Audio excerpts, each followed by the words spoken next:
General তারিক আহমদ সিদ্দিকী। তবে কারা পাঠিয়েছে তা এখন পর্যন্ত নিশ্চিত হওয়া যায়নি। সোমবার সকালে বঙ্গোপসাগরে বাংলাদেশ নৌবাহিনীর বার্ষিক নৌমহড়ায় প্রধান অতিথি হিসেবে যোগ দিয়ে সাংবাদিকদের এক প্রশ্নের জবাবে এ তথ্য জানান তিনি। তারিক আহমদ সিদ্দিকী সে সময় বলেন, আল কায়েদা আগে বিভিন্ন স্থান থেকে সাহায্য সহযোগিতা পেত, কিন্তু সম্প্রতি সেসব সাহায্য কমে যাওয়াতে বাংলাদেশের প্রতি তারা এ হুমকি দিয়েছে। এর আগে তারিক আহমদ সিদ্দিকী চট্টগ্রামের নৌঘাটিতে পৌঁছালে নৌবাহিনীর একটি চৌকস দল তাকে গার্ড অব অনার দেয় এবং তিনি তাদের সালাম গ্রহণ করেন।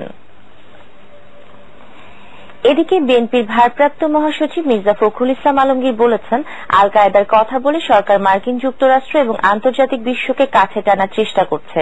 আল কায়েদার ভিডিও বার্তার ব্যাপারে সরকারের মন্ত্রীদের বক্তব্যের সমালোচনা করে মির্জা ফখরুল বলেন, সরকারের উচিত ছিল সকল গণতান্ত্রিক দলকে নিয়ে আন্তর্জাতিক হুমকি মোকাবেলা করা।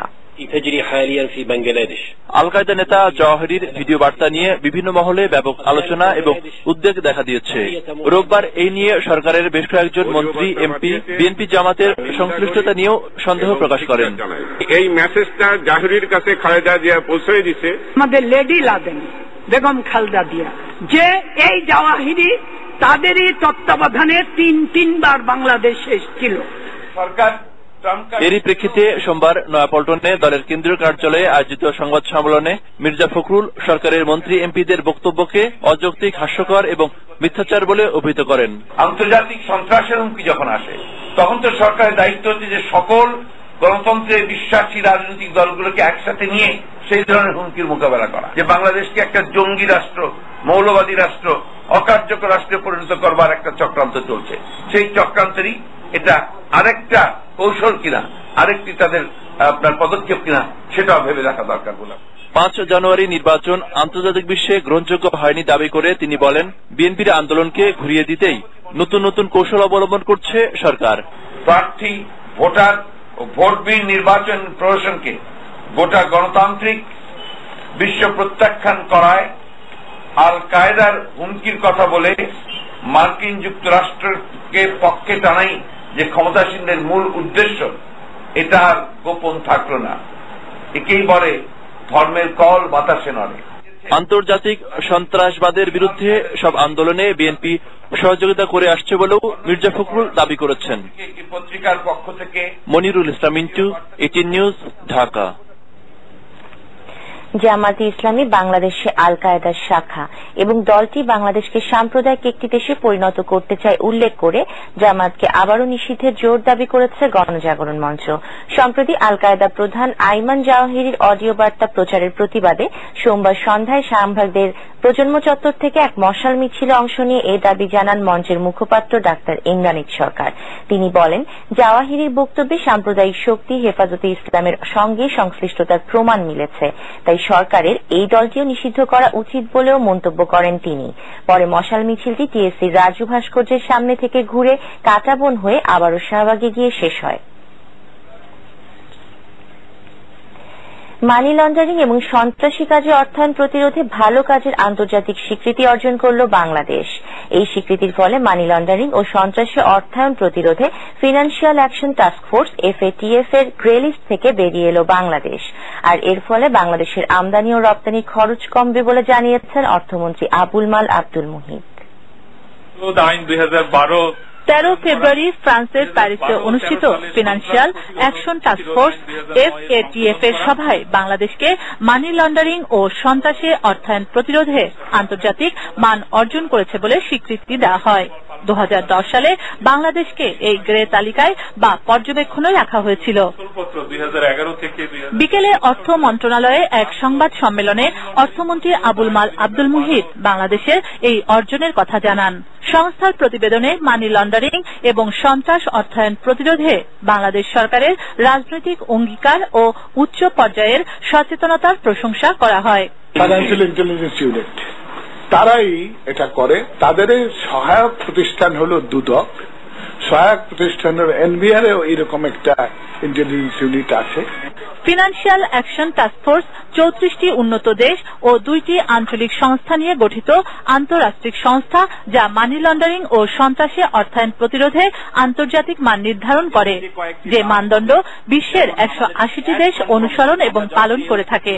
আমরা যখন অ্যাড কনফার্ম করি। বিদেশি যে সমস্ত ব্যাংক আছে, আর্থিক প্রতিষ্ঠান আছে, আমাদের এই এলসি গুলোকে কনফার্ম করে সেই খরচ এখন অনেক কম হবে, কারণ তারা এটাকে ঝুঁকিপূর্ণ দেশ মনে করবে না। দ্বিতীয়ত, যদি ঝুঁকিপূর্ণ দেশের তালিকায় থাকতাম, আমাদের সাথে অনেকেই ব্যবসা করতো না। আমাদের এক্সপোর্ট যেভাবে আমরা উন্নত দেশে পাঠাচ্ছি, আমরা এই উন্নত দেশে পাঠাতে পারতাম না। আমাদের জন্য একটা বাধাগ্রস্ত হতো, আমাদের রপ্তানি বাধাগ্রস্ত হতো। মানি লন্ডারিং এ দায়ীদের বিরুদ্ধে দুদকের নেয়া ব্যবস্থার ফল পেতে সময় লাগবে বলে জানান অর্থমন্ত্রী। এছাড়া পদ্মা সেতুর জন্য পর্যায়ক্রমে বরাদ্দ রাখার অংশ হিসেবে পরবর্তী বাজেটে বড় আকারের বরাদ্দ রাখার কথাও জানান অর্থমন্ত্রী।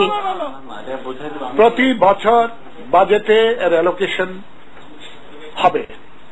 এখন এই বাজেট যদি তোমরা দেখো কত বছরের বাজেট, তাহলে দেখবে সেখানে 5,000 কোটি সমস্ত খরচটা স্প্রেড ওভার 5 ইয়ার্স। শুক্লা সরকার, এটিএন নিউজ, ঢাকা। মার্কিন প্রতিষ্ঠানের পর এবার ভারতের রাষ্ট্রীয় প্রতিষ্ঠান ওএনজিসি বঙ্গোপসাগরের দুটো ব্লকে তেল গ্যাস অনুসন্ধানের অনুমতি পেল।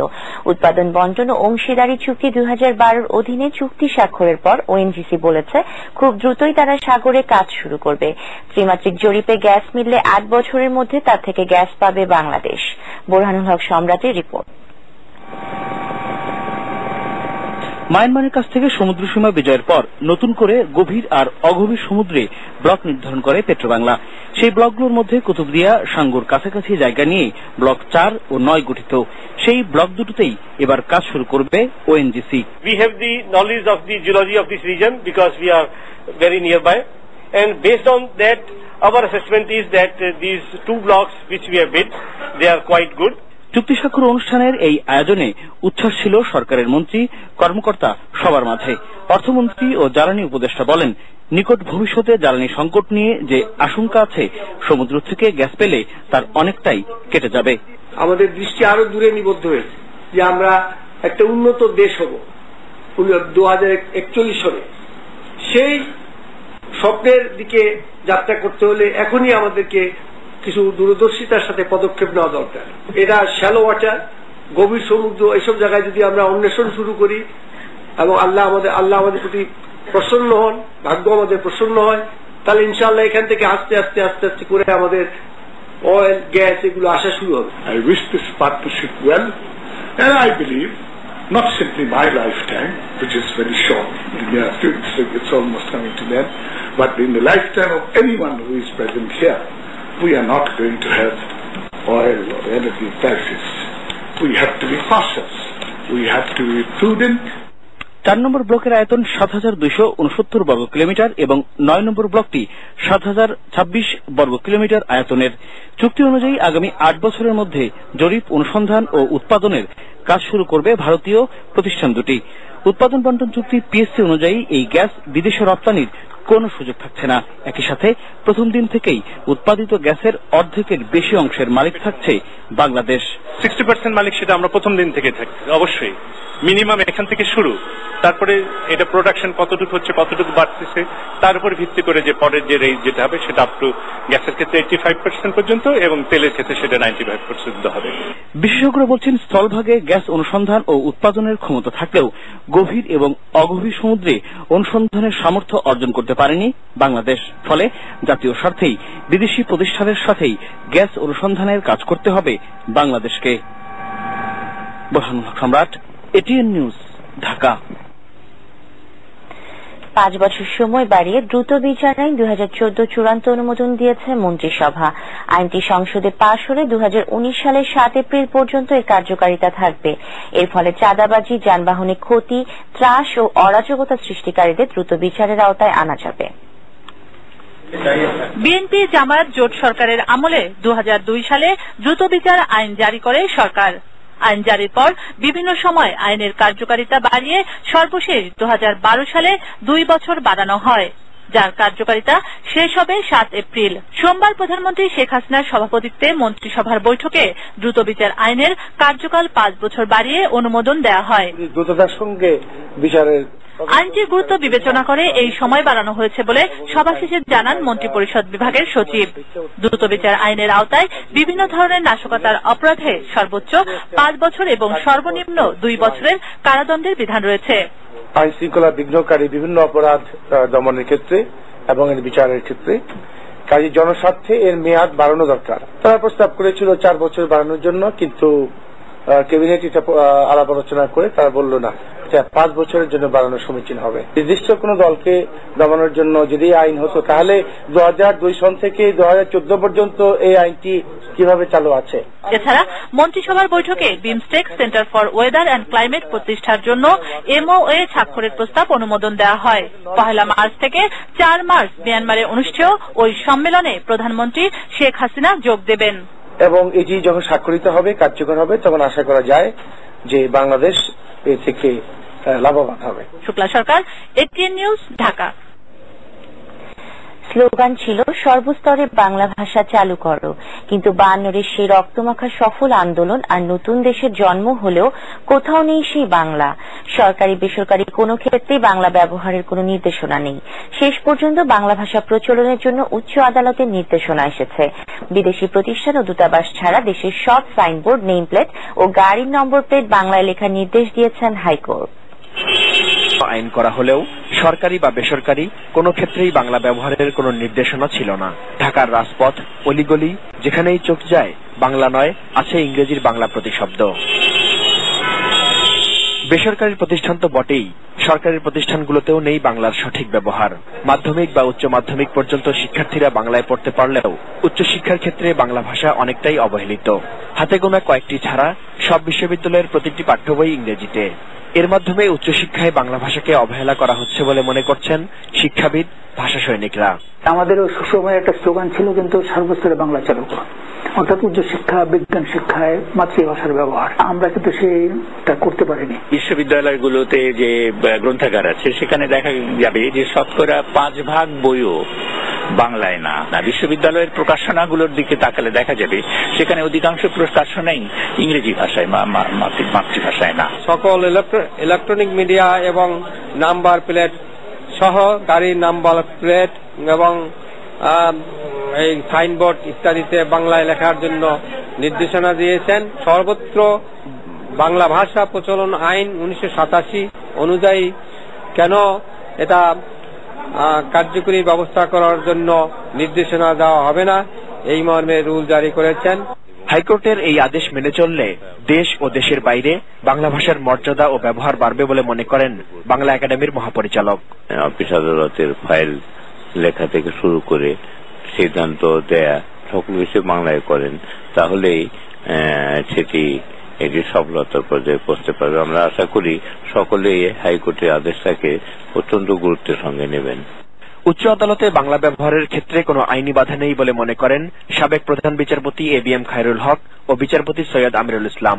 যেখানে সংবিধান বলে দিচ্ছে যে আমাদের রাষ্ট্রভাষা বাংলা, সংবিধান হচ্ছে সর্বোচ্চ আইন। অন্য যে কোনো আইনের যা কিছুই থাকুক না কেন, সংবিধানে যেহেতু বাংলা বলা আছে, বাংলা ব্যবহারে কোনো প্রকার বাধা নাই, আইনগত বা নৈতিক। যারা বলেন যে হাইকোর্টে বাংলা ব্যবহার করা যাবে না, সেটা আমি মনে করি তাদের সেই মতটা সঠিক না। আর্টিকেল 152 অফ আওয়ার কনস্টিটিউশন পড়ি, কোর্ট ইনক্লুডস সুপ্রিম কোর্ট।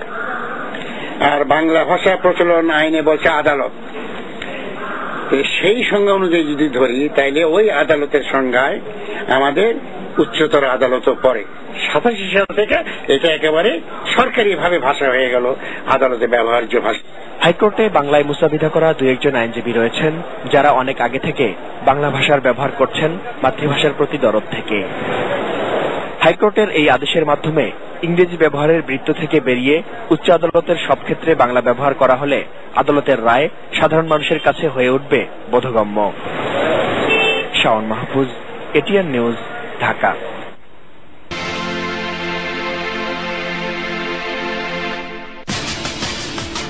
রাজনীতি করতে হলে সন্ত্রাস, জঙ্গিবাদ ছাড়তে হবে। কোনো মুরব্বি রক্ষা করতে পারবে না বিএনপি জামাতকে, বললেন প্রধানমন্ত্রী। ফেব্রুয়ারির মাঝামাঝি প্রথম দফা উপজেলা নির্বাচন, সিএসসি আলোচনা ছাড়া নির্বাচন ঠিক হবে না, ওসমান ফারুক।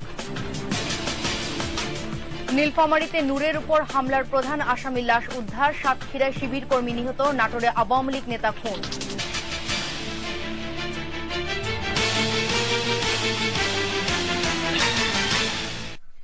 আসসালামু আলাইকুম। লুবনা রহমান আমন্ত্রণ জানাচ্ছি রাত 9টার 21 সংবাদে। বাংলাদেশে রাজনীতি করতে চাইলে বিএনপি জামাতকে জঙ্গিবাদী ও সন্ত্রাসী কর্মকাণ্ড ছাড়তে হবে বলে সাফ জানিয়ে দিয়েছেন প্রধানমন্ত্রী শেখ হাসিনা। আর গণতান্ত্রিক পন্থায় এদেশে রাজনীতি করতে হবে, তা না হলে যত বড় মুরব্বি পাশে থাকুক না কেন রক্ষা পাবেন না বলেও হুঁশিয়ারি করে দেন তিনি। গণভবনে আওয়ামী লীগের কার্যনির্বাহী কমিটির বৈঠকের শুরুতে প্রধানমন্ত্রী শেখ হাসিনা এসব কথা বলেন। রিপোর্ট মাহতির ফারুকির। শনিবার গণভবনে আওয়ামী লীগের কার্যনির্বাহী কমিটির প্রায় সকল সদস্যের উপস্থিতিতে দলের সভাপতি শেখ হাসিনা বিএনপি জামাতকে হুঁশিয়ার করে বলেন, যে কোনো মূল্যে জঙ্গিবাদ ও সন্ত্রাস বন্ধ করতে যা যা পদক্ষেপ নেওয়া দরকার নেওয়া হবে। এই সন্ত্রাসী জঙ্গিবাদী কর্মকাণ্ডে যারা লিপ্ত বিএনপি জামাত, তাদেরকে আমি বলবো এই সমস্ত জঙ্গিবাদী সন্ত্রাসী কর্মকাণ্ড বাংলাদেশে বন্ধ করতে হবে। রাজনীতি করতে হলে ঠিক গণতান্ত্রিক পন্থায় যে রাজনীতি সেটা করতে হবে। দেশের বিভিন্ন জায়গায় চলা সহিংসতা সম্পর্কে প্রধানমন্ত্রী বলেন, নিষিদ্ধ জামাতকে বিএনপি রাজনীতির সুযোগ দিয়েছে এদেশে। সন্ত্রাস দমনে সরকার প্রয়োজনীয় পদক্ষেপ নিচ্ছে, প্রয়োজনে সরকার আরো কঠিন হবে বলেও জানান তিনি। স্বাধীনতার পর জামাত এদেশে নিষিদ্ধ ছিল।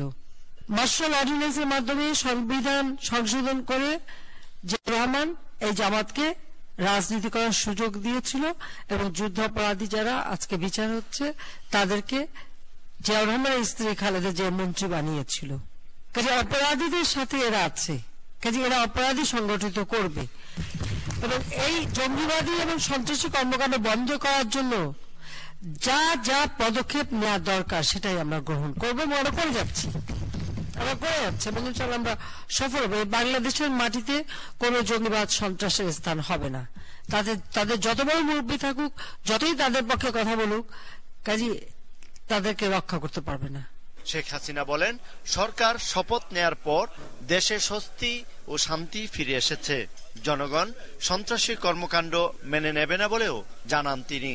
বিএনপির নেত্রী আবার জনগণের শান্তি দেখলে ওনার মনে আবার শান্তি থাকে না, ওনার আবার অশান্তি শুরু হয়ে যায়, এটা হচ্ছে বাস্তব কথা। Mahathir Faruki, 21 television, Dhaka. BNP chairperson Begum Khaleda জিয়ার সঙ্গে বৈঠক করছেন জাতীয় পার্টির একাংশের প্রধান কাজী জাফর আহমেদ। গুলশানে চেয়ারপারসনের কার্যালয়ে এই বৈঠক হচ্ছে। এই মুহূর্তে সেখানে আছেন আমাদের সহকর্মী আহমেদ অনিক, তিনি জানাচ্ছেন সেখানকার সর্বশেষ পরিস্থিতি। অনিক। দর্শক, আমি এখন বিএনপি চেয়ারপারসন বেগম খালেদা জিয়ার গুলশানের কার্যালয় থেকে বলছি। কিছুক্ষণ আগে জাতীয় পার্টির একাংশের নেতা কাজী জাফর বেগম খালেদা জিয়ার সাথে দেখা করতে এসেছে। এর আগে ডেনমার্কের রাষ্ট্রদূত হ্যান্ড ফুগল অ্যাস্কাজের বেগম খালেদা জিয়ার সাথে সাক্ষাৎ করেছে এবং কিছুক্ষণ আগেই তিনি বের হয়ে গেছে। তিনি প্রায় 1 ঘন্টা বেগম খালেদা জিয়ার সাথে সাক্ষাৎ করেছেন।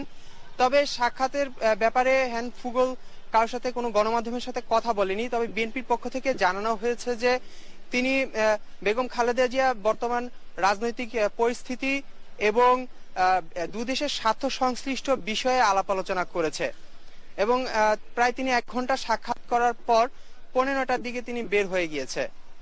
এই ছিল এখানকার সর্বশেষ অবস্থা। দর্শক, গুলশানে চেয়ারপারসনের কার্যালয়ে যে বৈঠকটি হয়েছে সে সম্পর্কে সর্বশেষ পরিস্থিতি আমরা শুনছিলাম আমাদের সহকর্মী আহমেদ অনিকের কাছ থেকে। ফেব্রুয়ারির মাঝামাঝি সময়ে বেশ কিছু উপজেলা নির্বাচন অনুষ্ঠান করার কথা ভাবছে নির্বাচন কমিশন। উপজেলা পরিষদ নির্বাচন নিয়ে আন্তঃমন্ত্রণালয় বৈঠক শেষে প্রধান নির্বাচন কমিশনার কাজী রকিবউদ্দিন আহমদ সাংবাদিকদের এসব কথা জানান। এদিকে বিএনপির সঙ্গে আলোচনা না করে উপজেলা নির্বাচনের সিদ্ধান্ত নেওয়া ঠিক হবে না বলে মন্তব্য করেছেন দলটির চেয়ারপারসনের উপদেষ্টা ড ওসমান ফারুক। ফাল্গুনী দত্ত ও আহমেদ অনিকের সহায়তায় জুলহাস কবিরের রিপোর্ট। উপজেলা নির্বাচন নিয়ে স্থানীয় সরকার, শিক্ষা মন্ত্রণালয় এবং প্রাথমিক ও গণশিক্ষা মন্ত্রণালয়ের কর্মকর্তাদের সঙ্গে বৈঠকে বসে নির্বাচন কমিশন। পরে সিএসি সাংবাদিকদের জানান, বেশ কিছু উপজেলার মেয়াদ ফেব্রুয়ারির মাঝামাঝি শেষ হবে, তাই আইনি বাধ্যবাধকতা রয়েছে নির্বাচন করার। তিনি জানান, এজন্য এসএসসি, এইচএসসি পরীক্ষার বিষয় মাথায় রেখে সিদ্ধান্ত নিতে হবে, তবে এখনো দিনক্ষণ ঠিক করা হয়নি। সিইসি জানান, 487টি উপজেলার আইন শৃঙ্খলা পরিস্থিতি বিবেচনা করে কয়েকটি ধাপে এই নির্বাচন করা হবে। ফেব্রুয়ারির মাঝামাঝি কতগুলি আছে যেগুলি শেষ হয়ে যাচ্ছে, কাজে ওটা আমাদের একটা বাধ্যবাধকতা আছে। তবে এটা আমরা দেখে শুনে যাতে করে শিক্ষার্থীদেরও সবচেয়ে কম ডিস্টারবেন্স হয় এবং আইনও যাতে করে ভাঙতে না হয়, এগুলো পর্যালোচনা করে আমরা।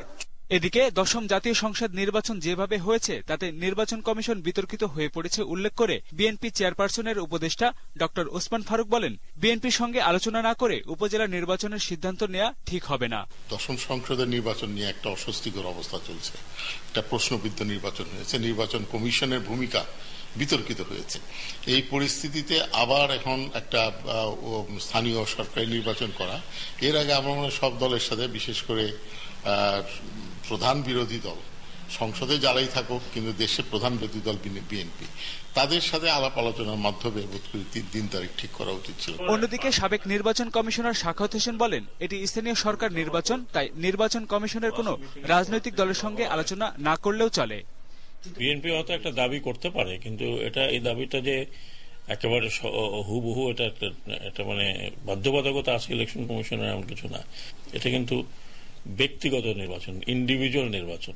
এখানে কিন্তু এখন পর্যন্ত দলীয় নির্বাচন নেই। কাজে আমি মনে করি যে ইলেকশন কমিশনের এখানে কোনো বাধ্যবাধকতা নাই বা কোনো ধরনের অব্লিগেশনও নাই বা কোনো ধরনের প্রয়োজনও আমি বলে মনে করি না। এছাড়া সাংবিধানিক কারণে এই নির্বাচন যথাসময়ে করা প্রয়োজন বলেও মনে করেন তিনি।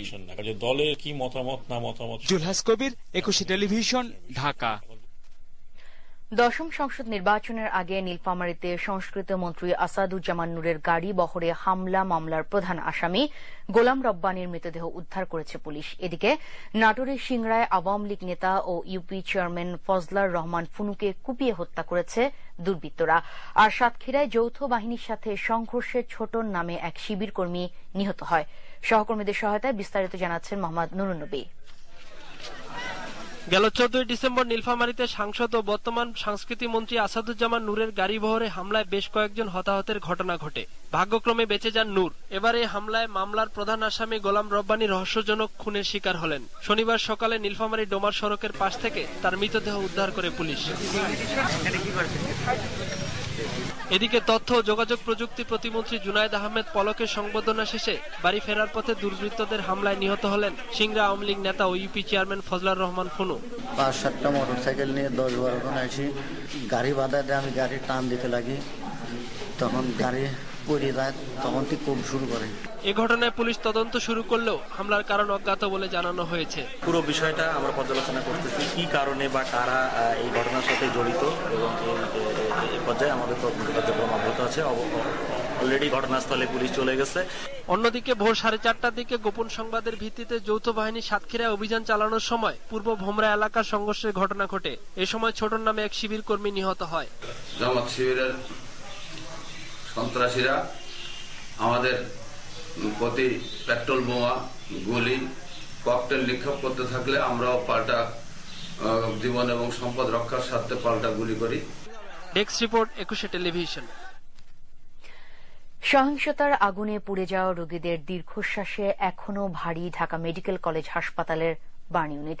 এখন পর্যন্ত রাজনৈতিক সহিংসতায় অগ্নিদগ্ধ 100 জনের মধ্যে 54 জন চিকিৎসা শেষে ফিরে গেছেন, মারা গেছেন 23 জন, ভর্তি আছেন আরও 23 জন। কর্মজীবী এসব মানুষের অনেকেই শঙ্কিত তাদের ভবিষ্যৎ নিয়েও। সবার দাবি আর যেন এমন সহিংসতার পুনরাবৃত্তি না ঘটে। আলী আহমেদের রিপোর্ট।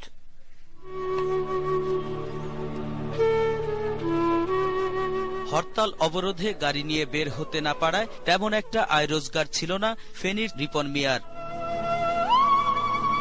কিন্তু 3 বছরের সন্তানের আবদার মেটাতে গেল 7 ডিসেম্বর সিএনজি নিয়ে রাস্তায় নামেন তিনি।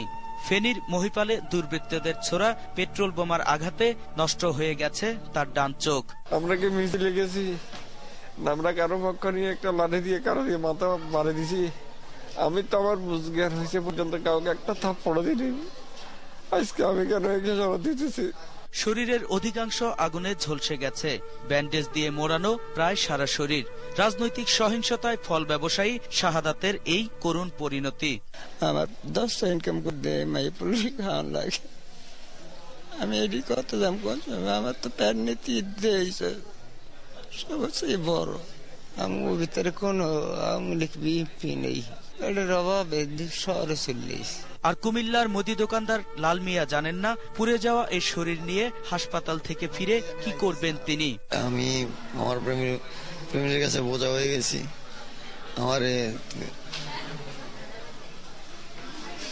কি বলবো, আমার তো সবই শেষ। রাজনৈতিক সংশ্লিষ্টতা না থাকলেও সহিংসতার কালো থাবায় তাদের ভবিষ্যৎ অন্ধকারে আচ্ছন্ন হয়ে গেছে বলে অভিযোগ বার্ন ইউনিটে ভর্তি বিল্টু ও আবু মিয়ারও। এখন সংসার চলা খুবই কষ্ট। আলী আহমেদ, 21 টেলিভিশন, ঢাকা। আমন্ত্রণ আবারও রাত 9টার 21 সংবাদে। জনগণ প্রহসনে নির্বাচন যেমন প্রত্যাখ্যান করেছে তেমন জোর করে আসা ক্ষমতাসীন সরকারকেও মেনে নেয়নি বলে মন্তব্য করেছেন বিএনপির স্থায়ী কমিটির সদস্য ড আব্দুল মঈন খান।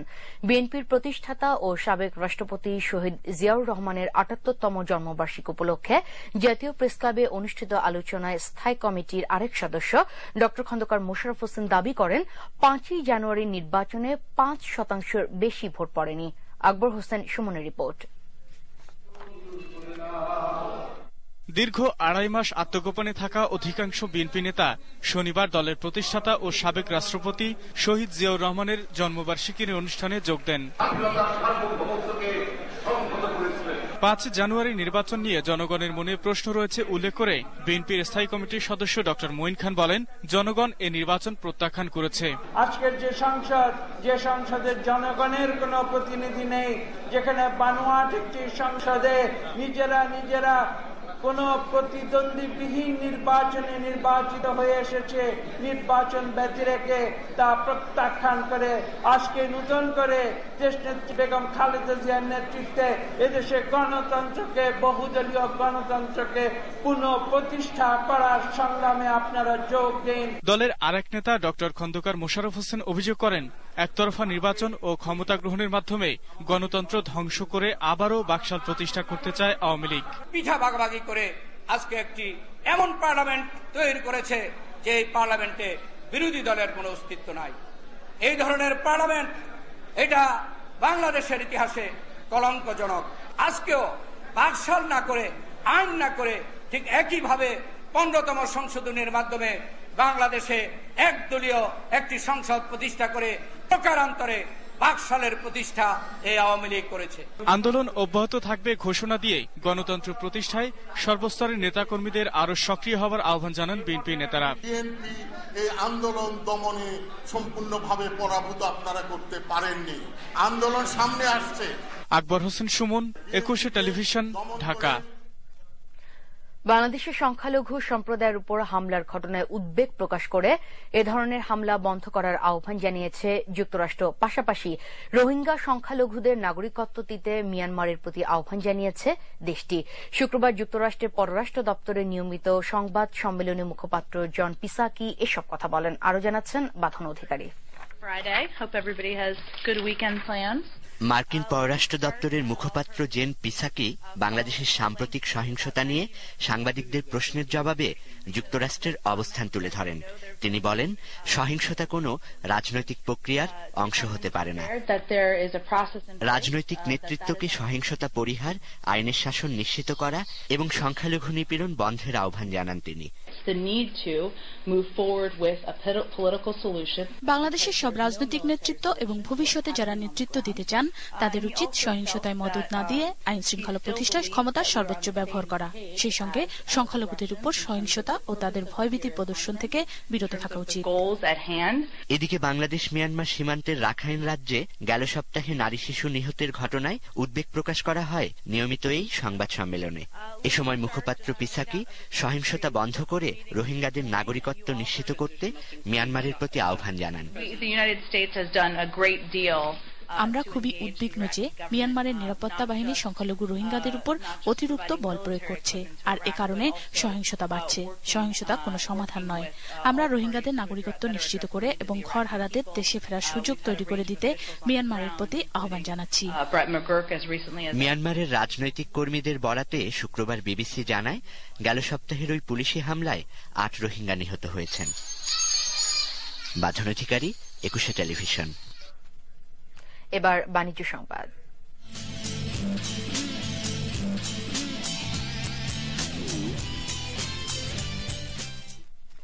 টাঙ্গাইলের দেলদুয়ার উপজেলায় দুস্থ শীতার্তদের মধ্যে কম্বল বিতরণ, চক্ষু শিবির, গাইনি ও সাধারণ চিকিৎসা সেবা প্রদান করেছে Jamuna bank foundation. Lauhati union পরিষদ প্রাঙ্গণে এ উপলক্ষে আয়োজিত অনুষ্ঠানে প্রধান অতিথি ছিলেন সেতু বিভাগের সচিব খন্দকার আনোয়ারুল ইসলাম। বিশেষ অতিথি ছিলেন ব্যাংকটির ব্যবস্থাপনা পরিচালক শফিকুল আলম। সভাপতিত্ব করেন যমুনা ব্যাংক ফাউন্ডেশনের চেয়ারম্যান আলহাজ নূর মোহাম্মদ। পরে 700 কম্বল বিতরণ এবং 2000 জনকে চিকিৎসা সেবা দেওয়া হয়। উদযাপিত হল International University of Business Agriculture and Technology IUBTর 24তম প্রতিষ্ঠাবার্ষিকী। এ উপলক্ষে সপ্তাহ জুড়ে অনুষ্ঠানের আয়োজন করে ইউনিভার্সিটি কর্তৃপক্ষ। অনুষ্ঠানের উদ্বোধন করেন মুক্তিযুদ্ধ বিষয়ক মন্ত্রী AKM মোজাম্মেল হক। সভাপতিত্ব করেন ইউনিভার্সিটির ভাইস চ্যান্সেলর ড M আলিমুল্লাহ মিয়ান। এ সময় মন্ত্রী তার বক্তৃতায় IUBTর শিক্ষার মান ও পরিবেশ নিয়ে সন্তোষ প্রকাশ করেন। পাশাপাশি শিক্ষক, শিক্ষার্থী, কর্মকর্তা, কর্মচারীদের অভিনন্দনও জানান তিনি।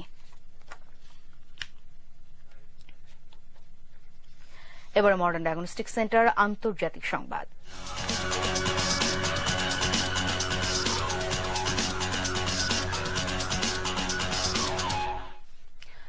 আফগানিস্তানের রাজধানী কাবুলের এক খাবারের দোকানে আত্মঘাতী বোমা আর গুলিতে 13 বিদেশি নাগরিক সহ কমপক্ষে 21 জন নিহত হয়েছে।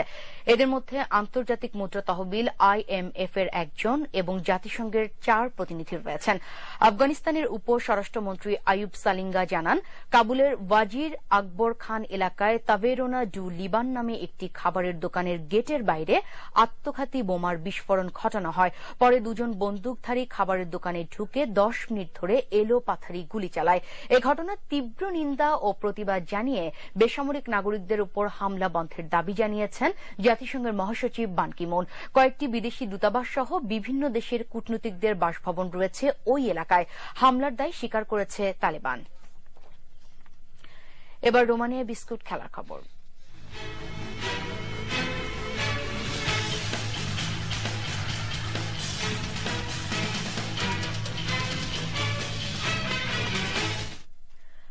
বাংলাদেশ প্রিমিয়ার লিগ ফুটবলে চট্টগ্রাম আবাহনীকে 2-1 গোলে হারিয়েছে ব্রাদার্স ইউনিয়ন। বঙ্গবন্ধু স্টেডিয়ামে অনুষ্ঠিত এ ম্যাচে নিজেদের সেরাটা খেলেই জয় তুলে নেয় গোপীবাগের এ দলটি। শুরু থেকেই আক্রমণাত্মক খেলতে থাকে ব্রাদার্স। এরই ধারাবাহিকতায় 32 মিনিটে জুয়েল দলের পক্ষে প্রথম গোল করেন। 1-0 গোলে এগিয়ে থেকে দ্বিতীয়ার্ধেও সমান তালে খেলতে থাকে ব্রাদার্স। 83 মিনিটে ব্রাদার্সের বিদেশি রিক্রুট ভিক্টর গোল করে ব্যবধান বাড়ান।